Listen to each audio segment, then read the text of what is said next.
सबसे पहले सभी का स्वागत करते हैं इस वीडियो में। और इस वीडियो को आप लोग पूरा देखिएगा। जो जो पढ़ चुके हैं जनगणना वाले टॉपिक, उनसे खास करके विनती है कि आप क्या कीजिए कि जनगणना वाले के जो एमसीक्यू अभी हम चालू किए हैं ना वीडियो के माध्यम से, उसको आप लोग पूरा देखिएगा, क्योंकि बेनिफिट होगा। मान लीजिए आप लोग बुक पढ़ नहीं पाते हैं, लेकिन वीडियो देखते हुए पढ़ते जाएंगे तो हो सकता है कि आप लोग को याद हो जाए।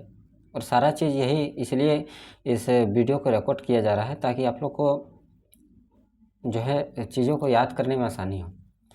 तो चलिए शुरुआत करते हैं जनगणना से। आज का जो टॉपिक है जनगणना, और इससे रिलेटेड जितने भी एमसीक्यू हैं पिछले एग्जाम में पूछे गए हैं, उसको हम लोग 2 पार्ट में करके कवर करेंगे। और कोशिश करेंगे कि चीज़ों को, यानी कि इस वीडियो को आप लोग ज़्यादा से ज़्यादा रिपीट करके देखें और इसको समझें। देखिए पहला क्वेश्चन क्या लिखा है। किस वर्ष में भारत की जनगणना हर 10 वर्ष में होने वाली एक नियमित प्रक्रिया बन गई? तो ये 1881 की जनगणना थी। देखिए दोस्तों, सबको पता है कि भारत में सर्वप्रथम जनगणना कब हुई थी? 1872 में लॉर्ड मेयो के कार्यकाल में। लेकिन प्रत्येक 10 वर्ष के बाद में जो जनगणना शुरुआत हुई थी वो 1881 के बाद से ही हुई थी। अगला क्वेश्चन है, दूसरा क्वेश्चन ध्यान से सुनिएगा। भारत में विभिन्न भागों में गैर संकालिक रूप से पहली जनगणना किस समयावधि में आयोजित की गई थी? यानी कि गैर समकालिक रूप से पूछा गया है पहली जनगणना कब हुई थी। तो जैसे ही भारत के बारे में आ जाए और एक चीज़ पूछे कि भारत में पहली जनगणना कब हुई थी, तो ये डेट याद रखना है 1872 का। और उस समय कौन थे? लॉर्ड मेयो वाइसराय थे भारत के। अगला क्वेश्चन है, तीसरा क्वेश्चन, भारतीय संविधान के अनुसार जनगणना अधिनियम 1948 के प्रावधानों के तहत जनगणना आयोजित की जाती है। दोस्तों, तो यह आंकड़ा प्रत्येक कितने वर्षों में एकत्रित किया जाता है? तो सभी को पता है कि भारत में 1948 के प्रावधान के तहत सभी जानते हैं कि प्रत्येक 10 वर्षों में जनगणना होती थी। वो अलग चीज़ है कि अभी नहीं हो रही है, वो अलग मैटर है। ठीक है, अगला क्वेश्चन है, देखिए चौथा क्वेश्चन। 1824 में, इंपॉर्टेंट है, इसको स्टार मार्क कर लीजिए। 1824 में जेम्स प्रिंसेप नाम के एक व्यक्ति थे। उन्होंने भारत के किस शहर में जनगणना की थी? इसका आंसर होगा इलाहाबाद।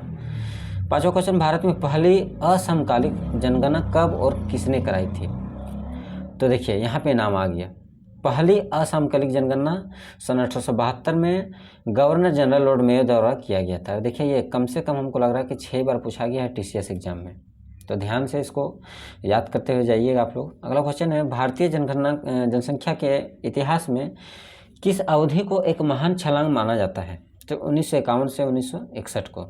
अगला क्वेश्चन लेते हैं, 7वां क्वेश्चन। 2011 की भारतीय जनगणना को भारत की आज़ादी के बाद कितने क्रम की है? यानी कि कहा जाता है कि 2011 की जो जनगणना है ना, वो स्वतंत्र भारत की कितने क्रम की है? तो देखिए इसका आंसर क्या होगा? 7वां। अगर ये पूछा जाए कि वर्ष 2011 की जनगणना कितने क्रम की है टोटल, तो आप लोग को याद रखना है टोटल 15 क्रम की है, लेकिन स्वतंत्र भारत की कितनी होगी? तो 7वां होगा दोस्तों। ठीक है, अगला क्वेश्चन, भारत में 2011 की जनगणना कितनी चरण में हुई थी? तो 2 चरण में हुई थी। अगला क्वेश्चन, भारत की जनगणना संगठन द्वारा आयोजित 15वां राष्ट्रीय जनगणना सर्वेक्षण किस वर्ष की जनगणना है?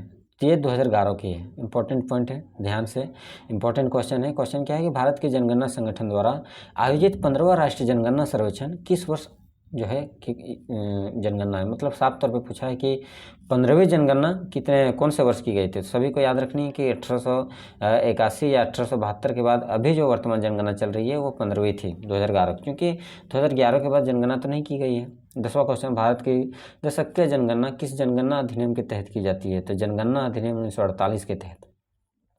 अगला क्वेश्चन लेते हैं, माल्थसियन सिद्धांत के अनुसार क्या गुणोत्तर श्रेणी में बढ़ रहा है? गुणोत्तर यानी जीपी है ना, जीपी एपी आप लोग पढ़े होंगे मैथ में, यानी कि कंपाउंड इंटरेस्ट इसको कह सकते हैं एक भाषा में। तो उस हिसाब से बढ़ रही है। तो ये क्या है? जनसंख्या। और ये सिद्धांत किसका था? माल्थसियन का। ये भी पॉइंट आप लोग ध्यान से सुनिएगा दोस्तों। अगला क्वेश्चन, निश्चित समय अंतराल पर किए जाने वाली जनसंख्या की आधिकारिक गणना को क्या कहा जाता है? तो इसे कहा जाता है जनगणना। अगला क्वेश्चन 13 नंबर लेते हैं, 2011 की भारत की जनगणना के आदर्श वाक्य या नारा के रूप में किसका उपयोग किया गया था? तो 2011 की जनगणना का आदर्श वाक्य था दोस्तों, हमारी जनगणना हमारा भविष्य। अगला क्वेश्चन लेते हैं, स्वतंत्र भारत की पहली जनगणना देश में की गई थी? तो स्वतंत्र हम जानते हैं कि 15 अगस्त 1947 को हमारा देश आज़ाद हुआ। तो स्वतंत्र भारत की जो पहली जनगणना है वो 1951 में हुई थी।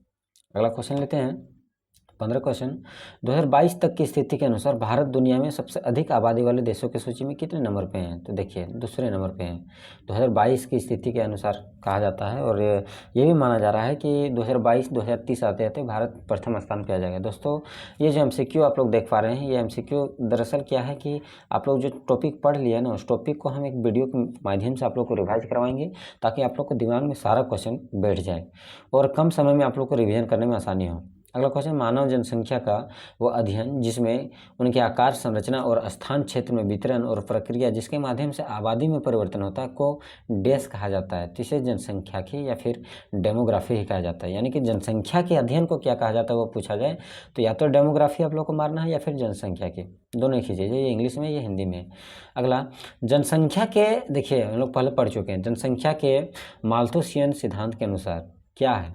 देखिए इसका आंसर क्या है कि जनसंख्या ज्यामितीय अनुपात में तथा खाद्य आपूर्ति अंकगणितीय अनुपात में बढ़ती है। ज्यामितीय अनुपात में मतलब वही कह सकते हैं कि कंपाउंडेड जो है जनसंख्या बढ़ती है।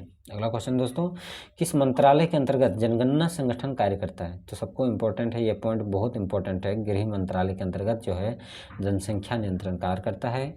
और आगे हम लोग ये भी जानेंगे कि गृह मंत्रालय क्या करती है कि जनगणना आयुक्त की नियुक्ति करती है और 2011 की जनगणना आयुक्त थे चंद्रमौली साहब। अगला क्वेश्चन है 19 नंबर, 2001 की जनगणना के अनुसार विश्व की जनसंख्या में भारत की जनसंख्या का प्रतिशत कितना है? तो उस समय भारत की जनसंख्या का प्रतिशत कितना था? 16%। भारत के जनसंख्या के इतिहास में किस वर्ष को महान विभाजक वर्ष यानी कि the year of the great divide के नाम से जाना जाता है? तो 1921। ये पॉइंट इंपॉर्टेंट है, इसको स्टार मार्क कर लीजिए। ये अक्सर जनगणना से जितने भी क्वेश्चन पूछे जाते हैं ये क्वेश्चन रहता ही है। अगला क्वेश्चन है कि किस जनगणना के दौरान भारत के महापंजीयन ने गणना के लिए पहली बार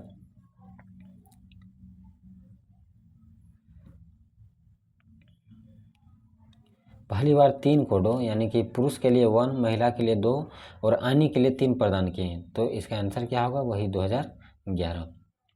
अगला क्वेश्चन दोस्तों 22 नंबर, 2011 में होने वाले भारत की जनगणना 1872 के बाद से जब पहली बार पूरे देश में एक समान पैटर्न के अनुसार व्यवस्थित जनगणना आयोजित की गई थी तो 10 वार्षिक जनगणना, यानी कि साफ तौर पर पूछा गया है कि 2011 की जनगणना 1872 के बाद से कितने क्रम की है? तो ये दोस्तों याद रखना, पहले भी बता चुके हैं कि 15वीं क्रम की है। और स्वतंत्र भारत की पूछे तो 7वीं। अगला क्वेश्चन 23 नंबर, 2011 की जनगणना के अनुसार कुल वैश्विक आबादी की कितने प्रतिशत जनसंख्या भारत में है? तो ये 17.5% है। अगला क्वेश्चन दोस्तों 24 नंबर, मानक जनगणना परिभाषा के अनुसार मुख्य श्रमिक वह व्यक्ति है जो एक वर्ष में कम से कम 183 दिन तक कार्य करता है। ये इंपॉर्टेंट क्वेश्चन है, थोड़ा ध्यान से इसको याद कर लीजिएगा। मानक जनगणना परिभाषा के अनुसार मुख्य श्रमिक व्यक्ति मतलब मुख्य श्रमिक यानी जो काम करता है वह व्यक्ति एक वर्ष में कम से कम अगर 183 दिन काम करता है तो क्या है, जो भारत की जनगणना है उसको मुख्य श्रमिक मानता है। अगला क्वेश्चन दोस्तों 25 नंबर, भारत में 21वीं सदी की दूसरी जनगणना देश में आयोजित की गई थी? तो ये 2011 थी।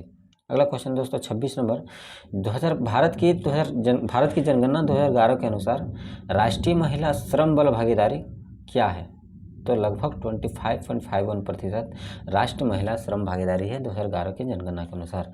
अगला, भारत की 2011 की जनगणना में जनसंख्या की गणना के दौरान कितने प्रश्न पूछे गए थे? इसको भी आप लोग स्टार मार्क कर लीजिए दोस्तों। जनगणना के जितने भी क्वेश्चन पूछे जाते हैं ये क्वेश्चन एकदम रहता ही रहता है कि 2011 की जनगणना में कितने प्रश्न सवाल किए गए थे? तो 29 सवाल किए गए थे उस जनगणना 2011 वाले में। अगला क्वेश्चन लेते हैं, राष्ट्रीय जनसंख्या रजिस्टर डैश और डैश के प्रावधान के तहत तैयार किया गया है? तो इसका आंसर जो होगा दोस्तों वो हो जाएगा 3 और 4, यानी कि नागरिकता अधिनियम 1955 और नागरिकता नियमावली 2003, ये दोनों के तहत जो है, दोनों के प्रावधान के तहत राष्ट्रीय जनसंख्या रजिस्टर को तैयार किया गया था। अगला, 2011 की जनगणना के अनुसार भारत में कुल कितने जिले थे? तो जिले का नाम भी कई बार एग्जाम में पूछ लिया जाता है, तो याद रखिएगा। भारत में टोटल 2011 की जनगणना के अनुसार 640 जिले हैं। अगला क्वेश्चन लेते हैं 30 नंबर, भारत की जनगणना के संदर्भ में CMMS का फुल फॉर्म क्या है? इंपॉर्टेंट है, स्टार मार्क कर लीजिए। CMMS का फुल फॉर्म देखिए यहाँ पे क्या लिखा है, census management and monitoring system. तो सेंसस मतलब होता है जनसंख्या, मैनेजमेंट यानी उसको मैनेजमेंट करने वाला। इसको याद कैसे कीजिएगा? तो सेंसस याद कीजिएगा, दूसरा एक मैनेजमेंट है, तीसरा मॉनिटरिंग है। और एस से सिस्टम। तो एक दो बार आप जब रिपीट करेंगे वीडियो को तो ऑटोमेटिक ये जो है आपको याद हो जाएगी। अगला क्वेश्चन है कि एक वर्ष में प्रति 1000 व्यक्तियों पर होने वाले मौतों की संख्या को डैश के रूप में जाना जाता है। तो इसका आंसर क्या हो जाएगा दोस्तों, मृत्यु दर। यानी मृत्यु दर को कैसे मापा जाता है भारत में, कि प्रत्येक 1000 आदमी में कितने व्यक्ति की मृत्यु हुई उस दौरान, एक वर्ष में। अगला क्वेश्चन लेते हैं 32 नंबर। यदि किसी देश की जन्म दर मृत्यु दर से अधिक है तो जनसंख्या में क्या होगी। जाहिर सी बात है, अगर किसी देश में जन्म लेने वाले बच्चों की संख्या ज़्यादा है मृत्यु लेने वाले से, यानी आदमी कम मर रहे हैं और बच्चे ज़्यादा जन्म ले रहे हैं, तो उसकी जनसंख्या हमेशा वृद्धि होगी। अगला क्वेश्चन लेते हैं 33 नंबर। जनसंख्या संक्रमण के सिद्धांत के अनुसार जनसंख्या के संक्रमण के बाद के संक्रमणशील चरण को किसके द्वारा परिभाषित किया जाता है। तो देखिए इसका आंसर क्या होगा, कम और लगभग समान जन्म और मृत्यु दर। अगला क्वेश्चन लेते हैं इसमें, जापान जैसे देशों में डैश जन्म दर जनसंख्या पिरामिड को आधार पर बनाती है। यानी निम्न जन्म दर जनसंख्या पिरामिड को संकरा क्या कराती है, बनाती है। यानी जापान जैसे देशों में क्या कहा जाता है कि वहाँ की जनसंख्या में जो जन्म दर है वो कम है, इसलिए वहाँ की जनसंख्या पिरामिड किस प्रकार है, संकरा है, कम है। अगला क्वेश्चन है दोस्तों, आर्थिक स्थिति के अनुसार भारत की जनसंख्या को डैश वर्गों में विभाजित किया गया है। तो कितने वर्गों में विभाजित किया गया है, तो देखिए मुख्य श्रमिक, सीमांत श्रमिक और गैर श्रमिक, ये तीन जो है आर्थिक स्थिति के अनुसार भारत की जनसंख्या को 3 हिस्सों में विभाजित किया गया है। अगला क्वेश्चन लेते हैं दोस्तों हम लोग 36 नंबर। भारत में जनसंख्या जनगणना कराने की जिम्मेदारी किस मंत्रालय की होती है। तो गृह मंत्रालय, और वर्तमान में हमारे गृह मंत्रालय कौन है, तो कौन है, सभी को जानते होंगे, श्री अमित शाह जी हैं। 37 नंबर लेते हैं। भारत में जनगणना के संदर्भ में एनपीआर का पूर्ण रूप क्या है। एनपीआर हम लोग पहले पढ़ चुके हैं, CMS, census management and monitoring system हम लोग पढ़ चुके हैं, और एक आता है एनपीआर का पूर्ण रूप। तो एनपीआर का पूर्ण रूप क्या होगा, नेशनल पॉपुलेशन रजिस्टर। ये भी आप लोग खासा ध्यान रखिएगा। अगला क्वेश्चन लेते हैं 38 नंबर। विभिन्न प्रकार के व्यवसायों के आधार पर जनसंख्या का वितरण डैश कहलाता है। तो इसका आंसर क्या हो जाएगा दोस्तों, व्यावसायिक संरचना। तो यहाँ से आज हम लोग 38 प्रश्न किए, ये था पार्ट 1।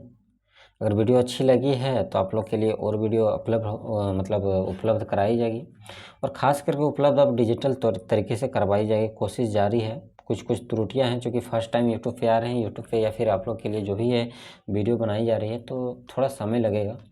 क्योंकि करंट अफेयर का भी 1 से 7 जुलाई तक का PDF रेडी था। एक्चुअली हम लोग टाइपिंग करके भी रख दिए थे, लेकिन कुछ त्रुटियां आई, सिस्टम में प्रॉब्लम आई, इसीलिए दिक्कत हुआ। खैर कोई दिक्कत नहीं, ये जो वीडियो आप लोग पूरा देखिए, और कोशिश कीजिए कि इसी तरह का वीडियो आप लोग को मिलता रहे, और जो टॉपिक आप पढ़ लेंगे उसको आप लोग यहाँ पे आके MCQ के माध्यम से, और जैसे भी हो GK को, खास करके GK को पार करवानी है। तो ध्यान से, धन्यवाद।